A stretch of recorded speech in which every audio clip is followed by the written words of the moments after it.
Welcome back. The nation's first primary is underway in New Hampshire. Candidates continue to crisscross the state for a last-minute stumping for votes. Polls show the biggest issue in the contest is no longer Iraq, it's the economy. And young voters are also concerned about their financial futures.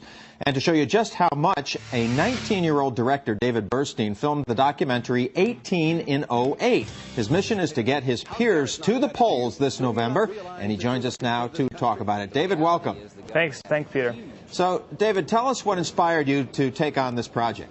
Well, when I was, after the 2004 election, I saw around me my peers who I felt were interested in these issues, but I really saw them not engaging in the political process in the way they could. So I said, what if I made a film to really mobilize and engage my generation in these issues and start getting people out to the ballot boxes in larger numbers?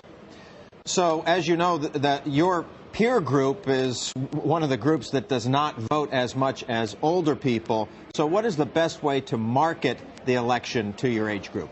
Well, first, I just want to observe that in 2004, 2006, and most recently in the Iowa caucuses, young people voting has increased dramatically. So there is an upward trend. But I think that's a response to politicians starting to talk the language of young people and reaching out to young people in better ways through internet technology and through politicians sort of just talking to us like we're real people. I think that's starting to happen, and politicians need to address issues like the economy and global warming and health care, things that young people are concerned about, just like older voters are concerned about. Well, what are the specific economic issues that you and your peers are concerned about?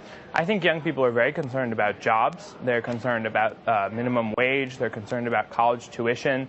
And, in the 2006 midterms, when young people came out and voted, action got taken on those issues when the Congress was elected as a result. So young people can see the fruits of their labor. What is the key to getting young people to actually make donations to campaigns, say online? Well, I think one of the great things about this new online donation system is that young people can really feel rewarded. One thing that a lot of candidates are doing, Hillary Clinton and Ron Paul both do this, is they list the names of people who donate. And for a young person to see their name on that website, flashing by, like, that really makes them feel like they're a part of something. Even getting that electronic thank you note back saying, thanks for your contribution, even if it's $5 or $10, young people really feel like they're connected to the process and that they've contributed in some way to the process. Well, as you know, a lot of that money is going to pay for political ads. How much do these ads resonate with your generation? You and your peers are pretty media savvy.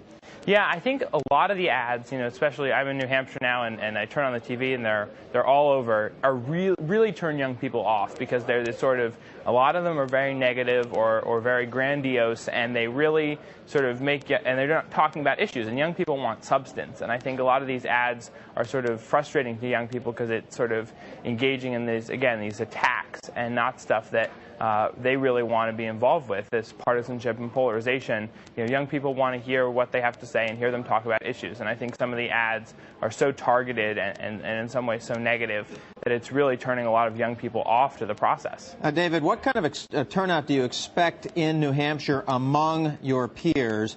And do you think it could decide the winner today and decide the winner going forward in other contests? Absolutely. I think, young people turned out in huge numbers in Iowa. 22% of the caucus goers in Iowa were young voters, and I think it's going to be the same or bigger here in New Hampshire. I think there's a real momentum of young people getting involved. And in in Iowa, young people did, in effect, decide who the winner was. And I think that may be the case here in New Hampshire as well.